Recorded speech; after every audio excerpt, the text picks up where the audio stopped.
বাংলাদেশ নামক এই রাষ্ট্রটাকে করদ রাজ্যে পরিণত করার জন্য, আজীবন যে কোনোভাবেই হোক লেন্দুবদর্জির মতো ক্ষমতায় থাকার জন্য যারা করে গিয়েছে, তাদের কিন্তু এখনো অনুশোচনা নেই। তারা এখনো তাদের অপরাধের স্বীকার তো দূরের কথা, উল্টো গণ অভ্যুত্থানকারীদেরকে অপরাধী হিসাবে তারা নামকরণ করছে।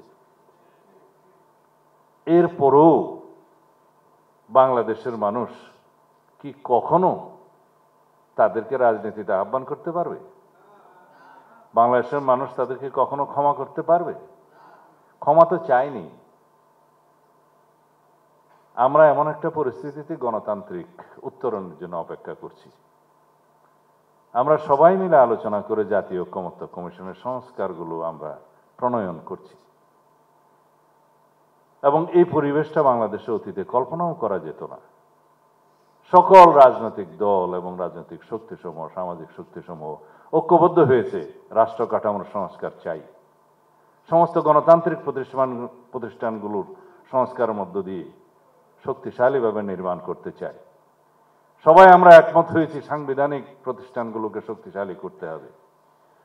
সমস্ত গণতান্ত্রিক এবং সাংবিধানিক প্রতিষ্ঠানসমূহ গণতান্ত্রিকভাবে শক্তিশালীভাবে গড়ে উঠলে রাষ্ট্রের গণতন্ত্র রক্ষা কবচ হিসেবে সেই প্রতিষ্ঠানগুলো কাজ করবে। আমাদের সন্তানরা রক্ত দিয়েছে, সেই পরিসংখ্যান কত?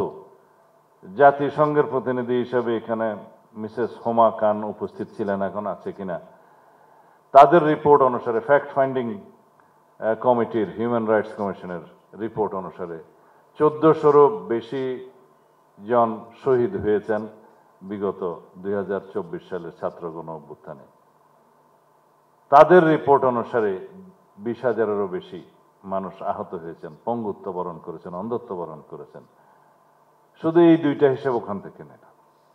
সেখানে হেলিকপ্টার থেকে গুলি করার কথা, জাতিসংঘ প্রদত্ত আইপিসি ব্যবহার করার কথা সবকিছু বলা আছে। আমরা যখন কথা বলি তখন তথ্যটা কে দিয়েছে সেই অর্গানাইজেশনগুলোর নাম নিয়ে কথা বলে সেটা প্রতিষ্ঠিত হয়। আমার কাছে আরেকটা কাগজ আছে, সেটা আমি অনেকদিন এই তথ্যগুলো ব্যবহার করি। আজকে জানতে চাইলাম আমি তুলির কাছে যে এই তথ্যটার আপডেট আমাকে একটু দিতে হবে কতটুকু সত্য।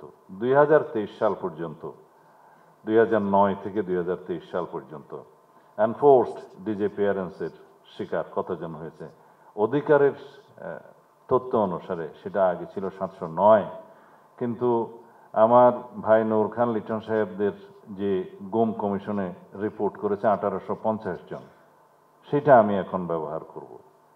আগে ছিল গুম হওয়া পরিবারদের তথ্য অনুসারে কতজন ফেরত আসেন, সেই সংখ্যা 155 জন। গুম হওয়া ব্যক্তিদের সংখ্যা ছিল 709 জন, কিন্তু এখন যেহেতু 1850 আমরা এই সংখ্যাটা পেয়েছি। এই সংখ্যাটা অবশ্য এখনো পরীক্ষা নিরীক্ষার অধীনে আছে। তিনি বললেন সেটা এক সময় হয়তো একটু কম বেশি হবে, যেহেতু অনেকেই আগে রিপোর্ট করতে চাননি, কোথাও রিপোর্ট আমাদেরই জিডি নিতে চায়নি আমার ওয়াইফের কাছ থেকে যে গুম হয়েছে কিনা কোনো থানায়। তো সুতরাং সেই পরিবেশটা ছিল না বলেই সেই সংখ্যাটা পুরোটা তখন আসেনি। এখন সেই হিসাব মতে 350 জন এখনো ফেরত আসেনি। হয়তো প্রকৃত তদন্তের পর এটা একটু কম বেশি হতে পারে। বিগত 2009 থেকে 2024-এর গণ অভ্যুত্থানের আগ পর্যন্ত এক্সট্রা জুডিশিয়াল কিলিংয়ের শিকার হয়েছে, এখানে আমার হাতে যে তথ্য আছে তাতে 2693, তবে আপডেটেড তথ্য হচ্ছে 3000+।